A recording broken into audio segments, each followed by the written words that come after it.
गुरुर्ब्रह्मा गुरुर्विष्णुः गुरुर्देवो महेश्वरः गुरुस्साक्षात् परं ब्रह्म तस्मै श्री गुरवे नमः.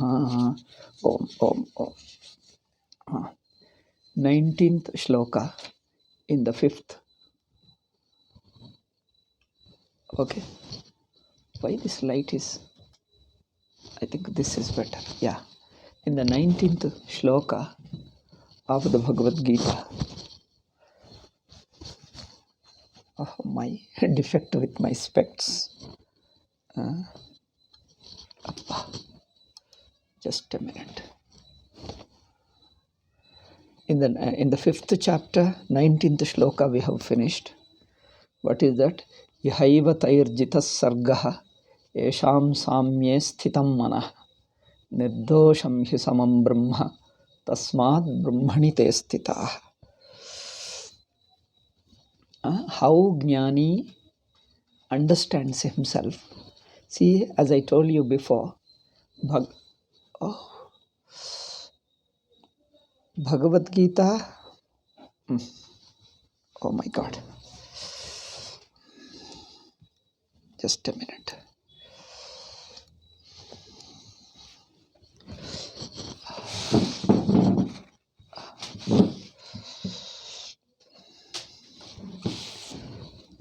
Okay. Bhagavad Gita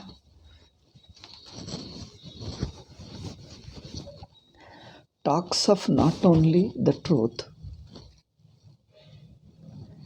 not only explains the truth, but also on gaining a vision, on gaining an understanding, an intuitive understanding of the truth. How does a person behave?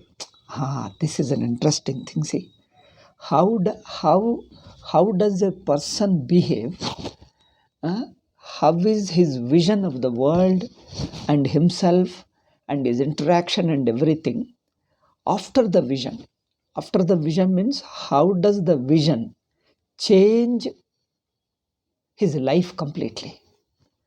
This means this is a very practical. Otherwise, people think it is simply a theoretical, conceptual understanding of the truth. He says, if there is a real vision of the truth, an intuitive understanding of the truth, how does he behave? So this behavior is more in an empirical level. This behavior is more of an empirical level. But that understanding of a truth brings about a certain change, even at an empirical level. And in terms of his behavior, his outlook towards life, in terms of this, the understanding of the truth is explained. You do not find this kind of explanation, I think, except rarely in one or two sentences in the Upanishads. But Bhagavad Gita talks more often of this. More often. So this is the special teaching of Bhagavad Gita. Another angle. The same truth it is discussing from another angle. What is that angle? After the vision dawns upon you, how your whole mind, your understanding of yourself and the world, whole thing changes. It is something like a person who is acting in a drama. A person, after understanding that it is only a drama, it is not real. After understanding that it is a drama, how does he relate? The actor, he knows that he is an actor, and still he consciously acts, consciously assumes a role. How does he relate? How does he look upon himself, his own character? Does he take the good and bad of life so seriously? Earlier, he was really undergoing the sufferings and the gain and the loss and all those things, his individuality and all that. Now, after understanding that he is not an individual, individuality is only a superficial thought. He is not that. He understands himself to be the Atman, which is beyond an individuality, which is beyond the world. Yet the world and all those things are superficially there, just like to a person who has just woke up from the dream. He woke up from the dream in the first second. How does he look at it? There was a world here. Where is it? There was a world, as if there was a world, but there is nothing. Similarly, from his understanding, he transcends everything. But from the worldly standpoint, he seemed to be acting. So how? How does it relate to? That means he is interpreting that understanding in terms of the worldly relationships, in terms of his outlook towards the world, his outlook towards himself, in terms of these vyavaharik, empirical understanding and relationship and reaction. He is explaining the understanding of the truth. Understanding of the truth is paramarthika satyam. But that satyam, after understanding, how does it affect his external drama that he is acting, that he is living a life which is as though he is living.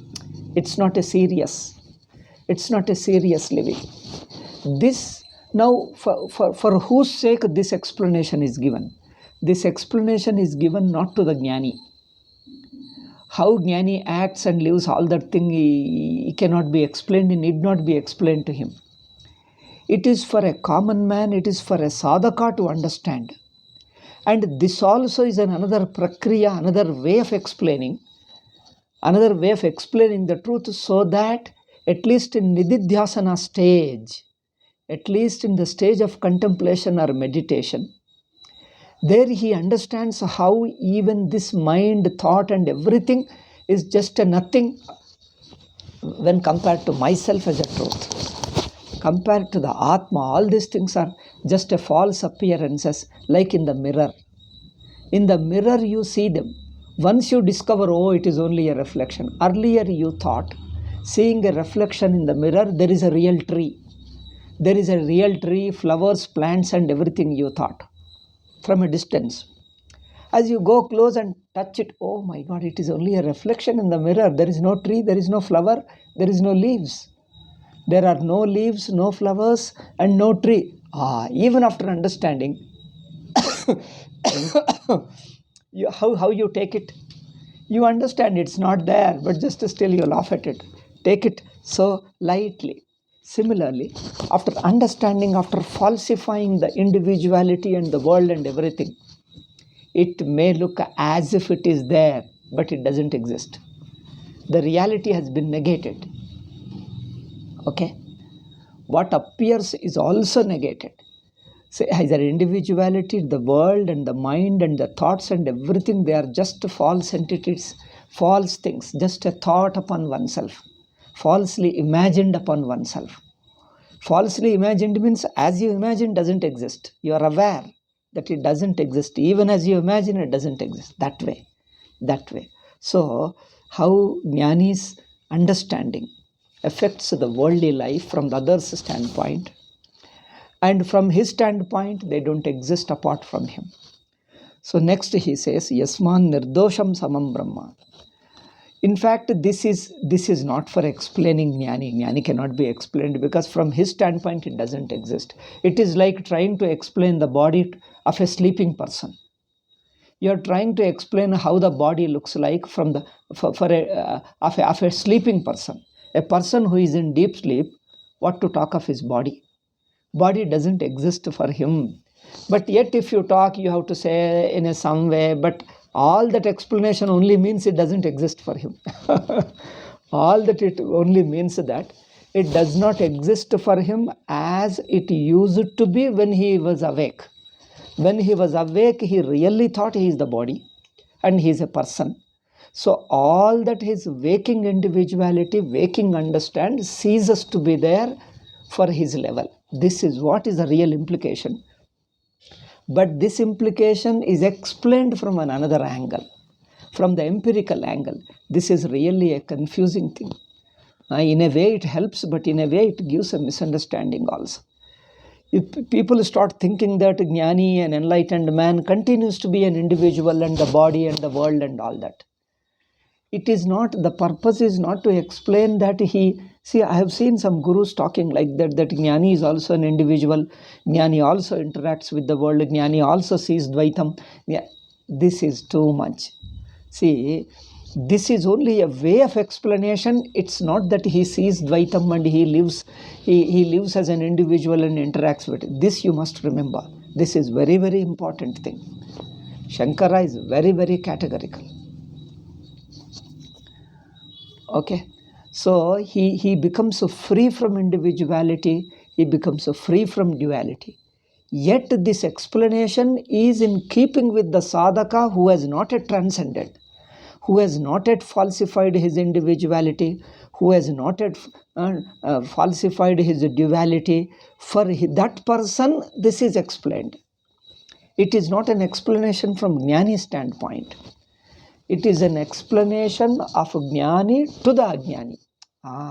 This kind of explanations in Gita are more likely to confuse people rather than help them, unless the teacher explains them rightly.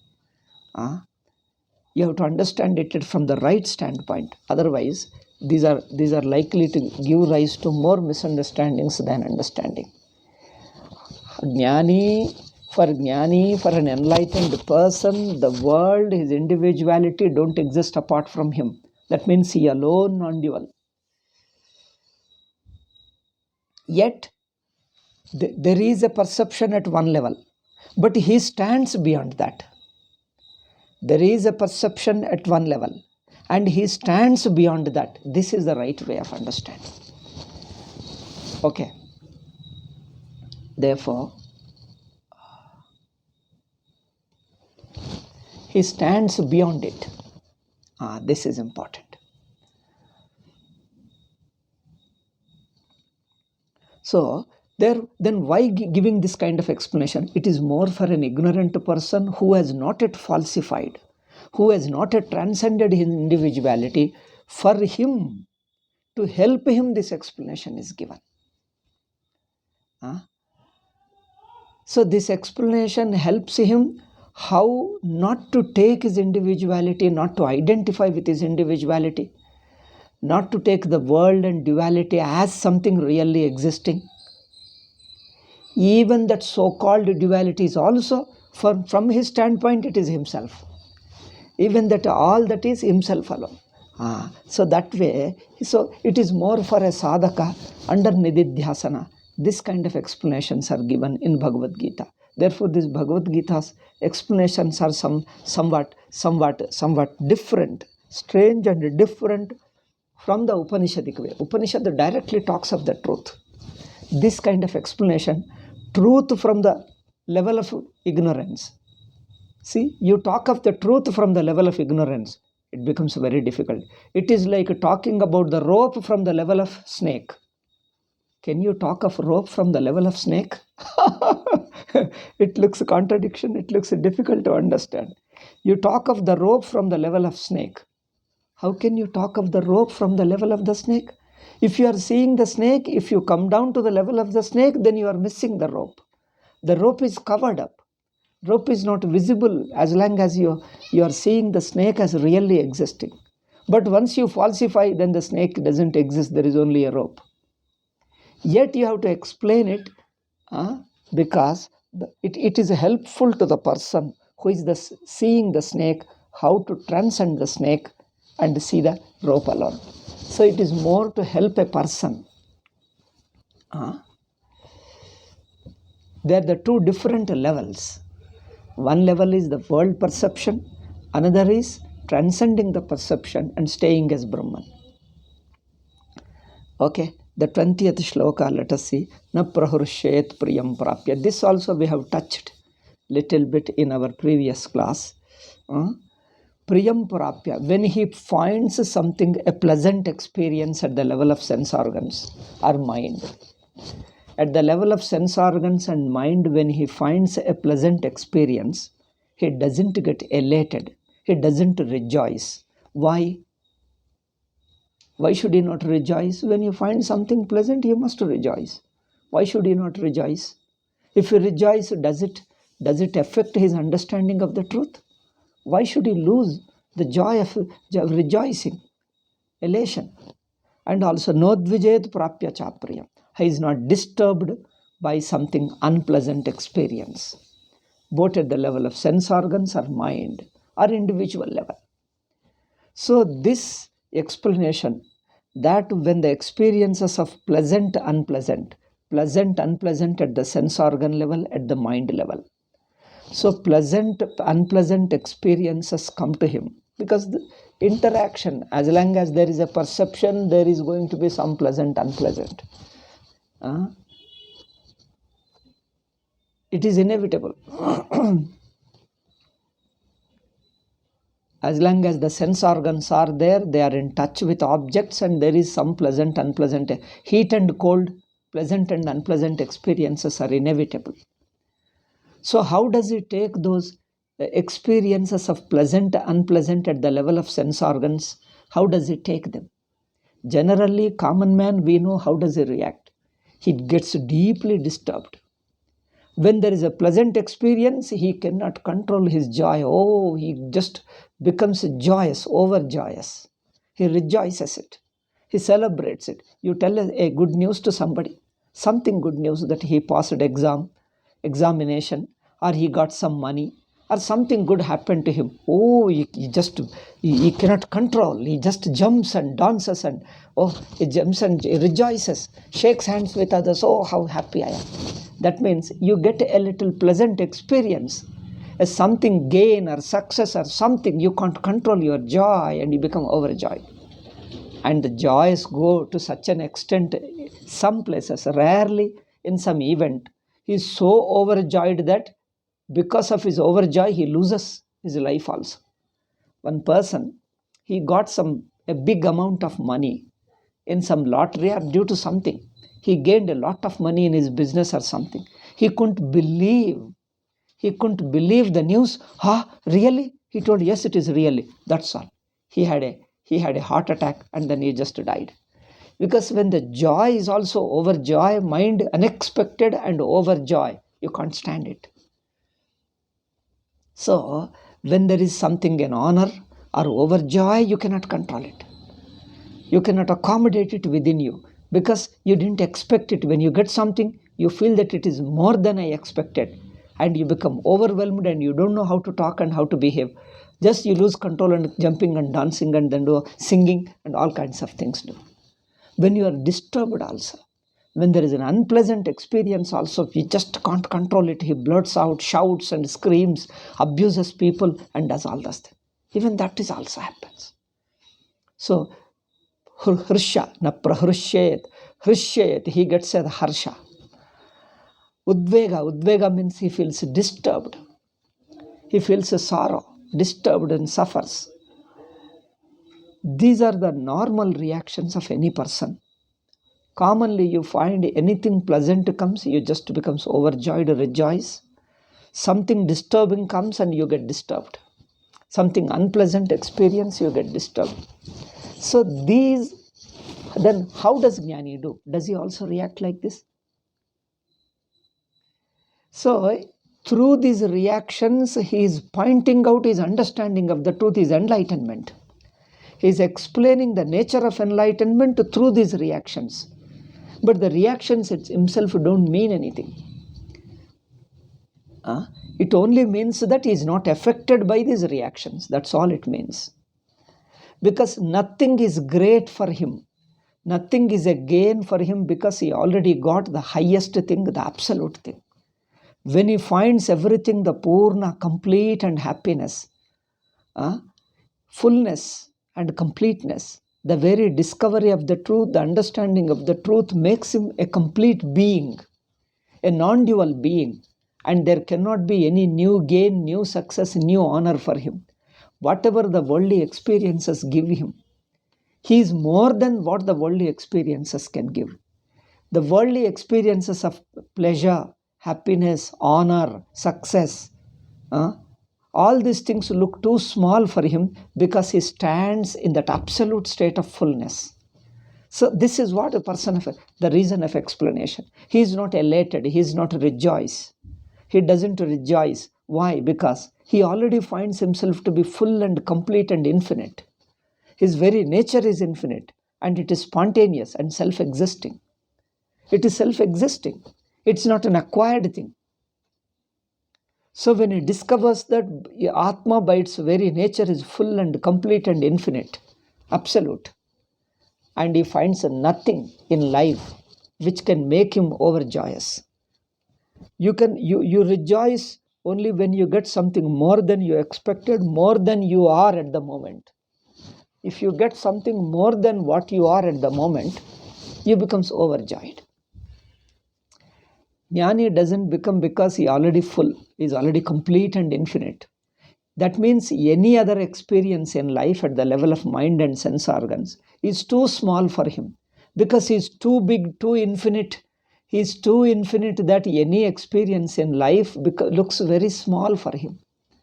Whether sense pleasures or the mental, emotional, some kind of achievement, emotional fulfillment. That means your emotion gets fulfilled, you find somebody, a lovable person or a lovable object or lovable event. The most desired and lovable event happens, so you feel so happy that you get something like this. So these emotional reactions, he stands beyond those emotional reactions. He stands beyond the physical sensations at the level of sense organs. And he doesn't feel bloated, elated intellectually also that, oh, I have become something, I got something, I gained something. There is no gain greater than what he already is. See, this is the truth.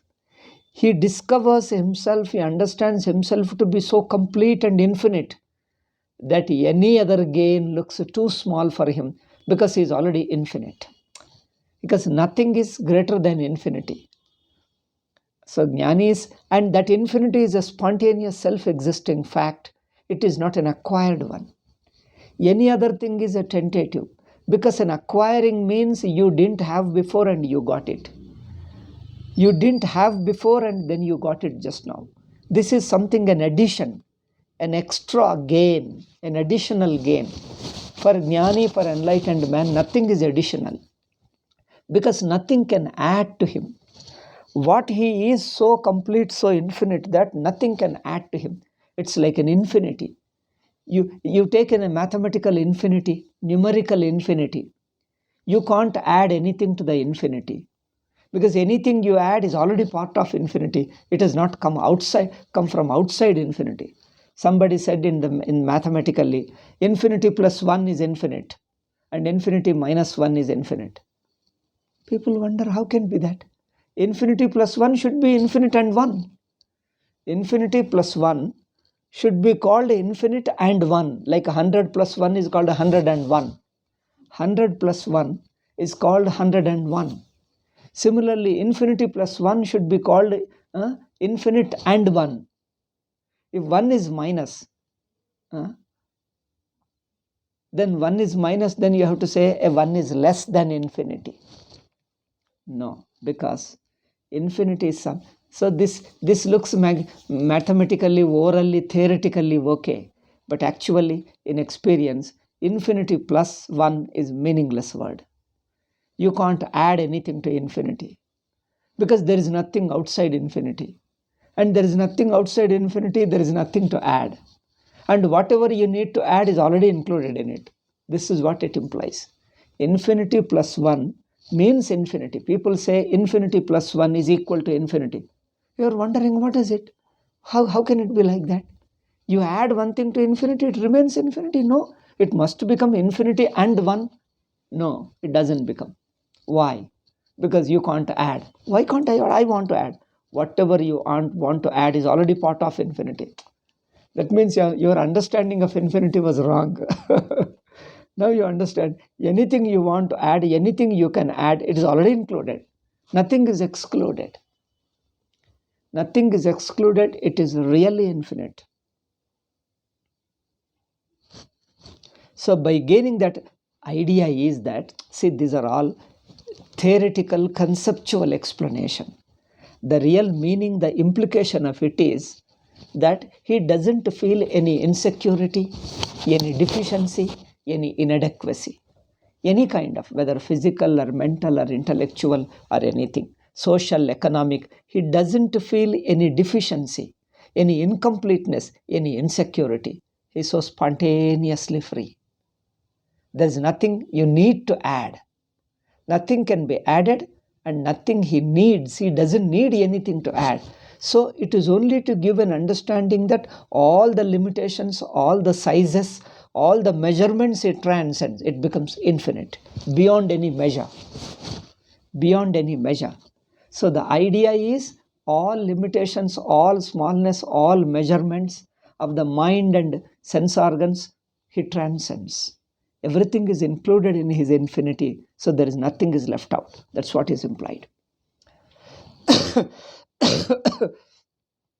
He can't be overjoyed, he can't rejoice, because at every moment he is already full, he is already infinite and full. No gain at the physical level, at the body level, any gain level, anything adds up to him, because whatever is to be added is already included in him. Therefore, he is spontaneously, naturally one, infinitely one. And nothing losing also, because the gaining and losing at the level of the body. Body loses weight or something happens, he becomes a weak person. Body may become weak, mind may become weak, prana may become weak, but in your existence, in your Atma's nature, you don't feel any deficiency in the nature of Atma. Body may become weak. Financially, you may become poor. Psychologically, people may hurt you, defeat you, they talk ill of you. So mind with this thing. But in your entity, in your Atma, you don't feel anything any less. If somebody criticizes you, somebody robs your property, you are deprived of something, you don't feel that you are missing anything. You don't feel that you are missing anything, you lack anything. Okay? No sense of lacking and missing or deficiency in him. He is already full and complete. This is the idea implied here. Don't take literally that he doesn't get disturbed and do all those things. So whatever the gains and loss at the physical level, mind level, it doesn't affect him, because he doesn't live at the level of the mind and body. He does not live at the mind and body. He transcends and stays as an Atman. In that Atman, there is no deficiency. Therefore, there cannot be a gain anything. All gains are already included in him. He is already complete gain. So this is the idea. So na prahrushyet priyam prapya, no dvijayet prapya cha priyam. He won't get shaken. He won't get disturbed. He won't get shaken and disturbed when he doesn't feel that he is missing something. When something is taken away from him, something is deprived, some money or social status, economic, beloved people go away and they misunderstand him, he doesn't feel that he is missing anything. There is no feeling of missing. There is no feeling of gain, additional gain. No additional gain, no missing, because he is already full and complete, infinite. Infinite can't have any missing. Infinite can't have any additions. Okay? No additions and no infinite. The idea is he's full. Naturally, spontaneously full by his very nature. He never had any deficiency in his life. Neither he had nor will ever have. There is no such thing called deficiency at all. All that is a wild imagination. Is the very nature of Atma is infinite. So this is the idea. Okay. So sthira buddhi. Therefore, he remains unperturbed. Sthira means, what does the Bhashakara say? Sthira nirvichikitsa buddhi. He doesn't have doubt. Sthira buddhi means he is free from all doubts, all speculations, all imaginations, because he directly sees himself to be infinite. That infinity is not due to mind, is not an acquired mind. It is a self-existing fact. It doesn't depend upon gaining and loss of external things. Gaining and losing external things doesn't affect his nature, because he, in his nature of consciousness, in his nature of existence, in his nature of fullness, is really full and complete. He is really Satchidananda. Okay. So next, sthira buddhi, asammodha. Asammodha, what does Bhashakara say? Sthira buddhi, sammoha varjitaha. Sammoha means no confusion, no misunderstanding, no illusions. Earlier he had illusions, misunderstandings are possible only when you lack, when you deficiency, when things are different from you. Means your perception, your understanding of the world, of whole universe is incomplete. If your understanding was incomplete, then there is a feeling of deficiency. But here he says, Jnani discovers a self-existing fact, not an acquired fact. Fact cannot be acquired. It is a self-existing truth. So when he discovers the self-existing truth, everything falls into place. You are naturally free. You don't need to acquire anything. You don't need to lose anything. No losing, no acquiring. Is already free and complete. See? So this is called Jnani's understanding, Jnani's very nature. Understanding, we can't say Jnani's state. A state implies a state in a time and place or in a condition. So therefore, that enlightenment is the nature of the Atma, very nature of Atma, which is not acquired. Okay. Now Sthira Buddhi Rasam. Sthira Buddhi, he has no doubts. He doesn't get shaken, doesn't get disturbed. Asammohaha, again he will not be deluded, confused by anything. Nothing confuses him, nothing deludes him, nothing disturbs him, because he is already free. The free is a spontaneous thing. Okay. Asa Brahmavit, he knows Brahman. How does he know? The next sentence says, the very knowing is becoming Brahmavit Brahmani Stitaha. This expression is beautiful. Brahmavit Brahmani Stitaha. He knows Brahman and stays as a Brahman. As you know, you stay as Brahman. You exist as Brahman. Generally, by knowing anything in the world, what you know, you don't become that. What you know, you don't become that. What you know stays separate, and what you are is different from what you know in the worldly sense. But here, what you are is non-different from what you know about yourself. What you know about yourself is same as what you are. So therefore, his infinity is not subject to improvement. Infinity means no subject to improvement. Therefore, because whatever you say is already included. Therefore, asammudaha brahmavid brahmani stitaha. He knows Brahman, and the knowing is not intellectual. It is his direct anubhava. Therefore, he says he stands as Brahman. He knows Brahman and he stands as Brahman. How does he stand? When does he stand? There is no question that his standing as a Brahman is not something acquired one. He stands as a Brahman is choiceless fact, is eternal fact, and you have no choice over it. This is the thing.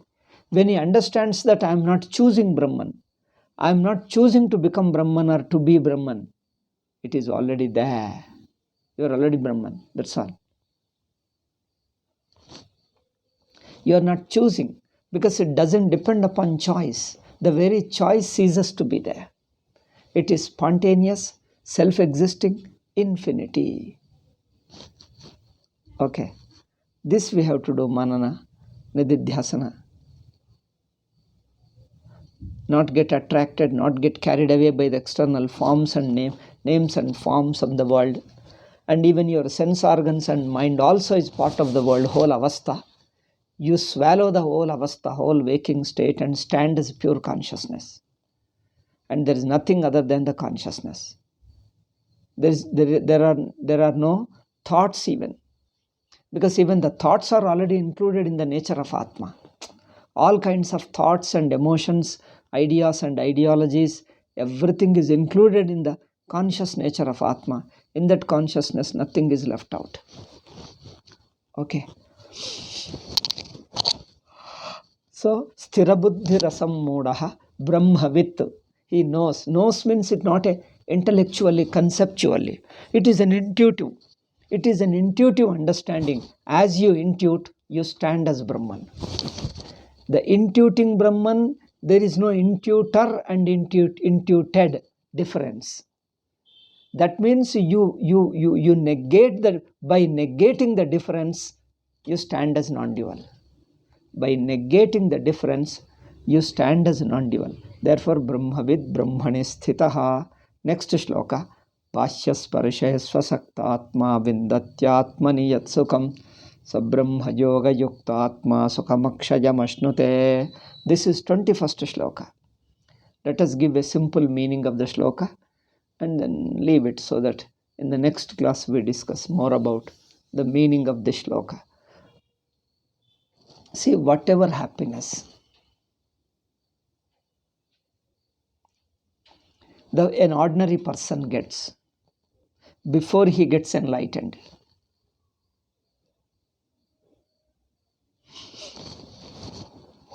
he gets a happiness in contact with external objects. Your sense contact is a pleasant one, or when you find a beloved person or a thing, then emotional state makes you happy. Then intellectually you achieve something, oh, you become so humbled. Humbled means you got something which you didn't expect it. You become so humbled that you have no words to express. Bah, you become so happy that you have no words to express. So a person who gets a happiness, an ordinary man, in the contact with the external objects through his sense organs, or through his mind, that is an emotional relationship, or through intellectually by identifying with something. The intellect identifies, emotion feels, and sense organs also feel. Sense organs feel, emotion also feels the emotion, and intellectually you identify with it. These three experiences give you some kind of a joy, because they are born of contacts with external things. Sense organs are in touch, come in contact with external objects. Emotional state, mind also comes in contact with your beloved person or beloved objects and things and events. When certain things happen, your mind is in touch with them. Then intellect, when you identify with your position, status, money and power, then you are in touch with it. So you get a joy born of this touching at three levels: sense contact, mind contact, and intellect contact. So through these three kinds of contacts, Bhashya Sparsha means Sparsha is contact. Contact with the external. External means me and something other than me. Subject contact with object.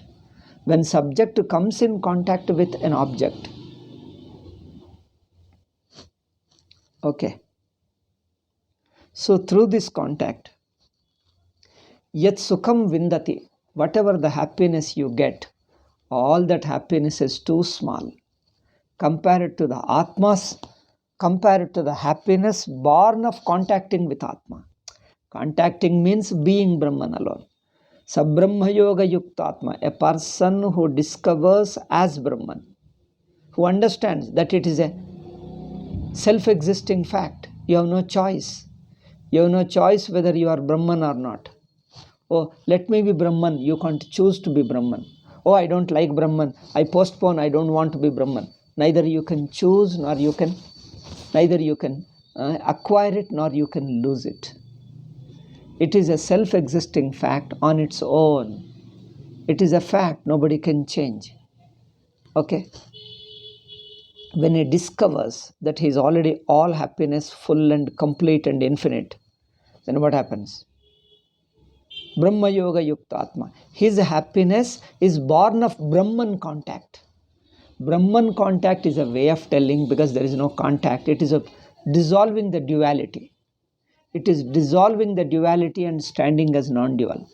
Therefore, Sab Brahma Yoga Yukta Atma. He becomes Yukta, identified with Brahman. Identification is not emotional or thought. It is by understanding. It is by intuiting. Sukham Akshaya Mashnute. He gains the Akshaya.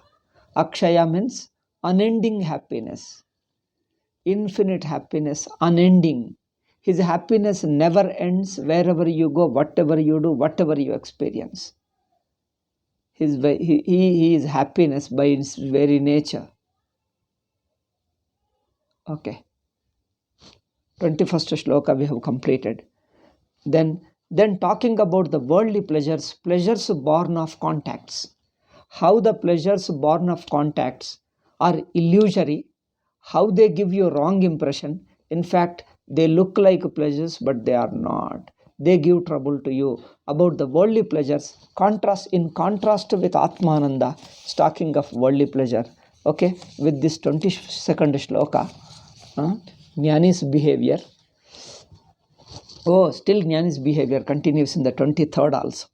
23rd, 24th also. Okay, we are doing now 22nd, 21st we have finished today, and 22nd shloka we shall continue in the next class. Okay. Om Shanti Shanti Shanti. Hari Om Shri Gurubhyo Namah. Hari Om Tat Sat. I wanted to start early, but by usual time of 11 o'clock, sorry, you have to put up with me. I've got certain problem, so we have to just do a little adjustment. Okay. So 11:15, 11:20, around that I started. I try to start within 11:10. Within 10 minutes generally I start. Today another 10 minutes it took. But somehow around this time 11 to 12, it is 12:10. 10 minutes past 12. Okay, I try to finish by 12, but sometimes it extends a little bit. Okay. You can leisurely listen if you are busy. You can listen at later time because it will be available in Facebook or even in YouTube. If you are busy, you can close down 12 o'clock and listen later. Okay.